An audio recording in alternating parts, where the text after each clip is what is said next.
વડોદરાના વાઘોડિયા ભાજપના એમએલએ મામલતદારનો ઉધડો લીધો। જાતિના દાખલાને લઈ પડતી સમસ્યા મુદ્દે ધર્મેન્દ્રસિંહે મામલતદારને ખખડાવ્યા।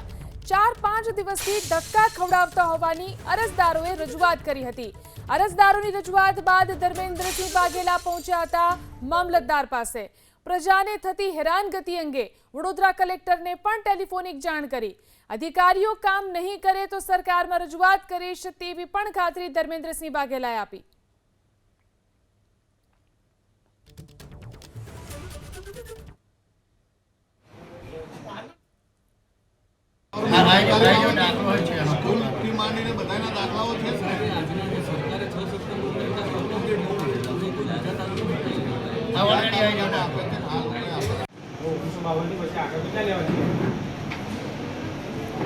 अरे तुम्हारी दादागिरी है मारी हाजरी में તમે આ લોકોને આવું કરતા સામાન્ય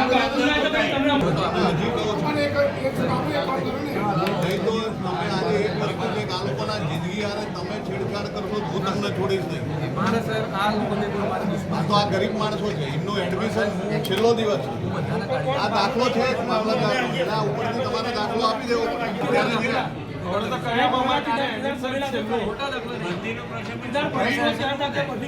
साहेब તમે ખોટા દાખલા કહો છો તો આગળના મામલતદારે ખોટો આપ્યો છે,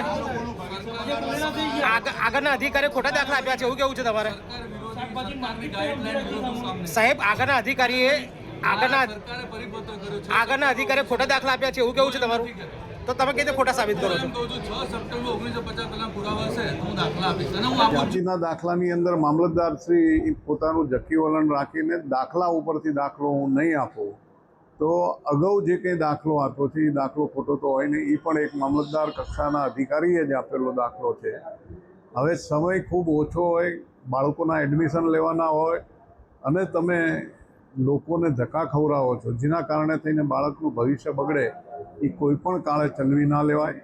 મેં કલેક્ટરશ્રીને પણ રજૂઆત કરી છે કે ભાઈ આ તમારા અધિકારીને સૂચના આપો, જે કંઈ પુરાવા છે એ પુરાવાને ધ્યાને લઈ અને વહેલામાં વહેલી તકે તાત્કાલિક આવા લોકોને દાખલા મળવા જોઈએ, એની માન્ય કલેક્ટરશ્રીને પણ વાત થઈ છે અને મામલતદારશ્રીને સૂચના પણ આપવામાં આવી છે। આમ છતાં પણ જો એ કંઈ કાર્યવાહી કરવામાં ઢીલાશ કરશે, કચાશ રાખશે ને લોકોને મુશ્કેલી પડશે તો એની સરકાર સુધી પણ રજૂઆત કરવામાં આવશે।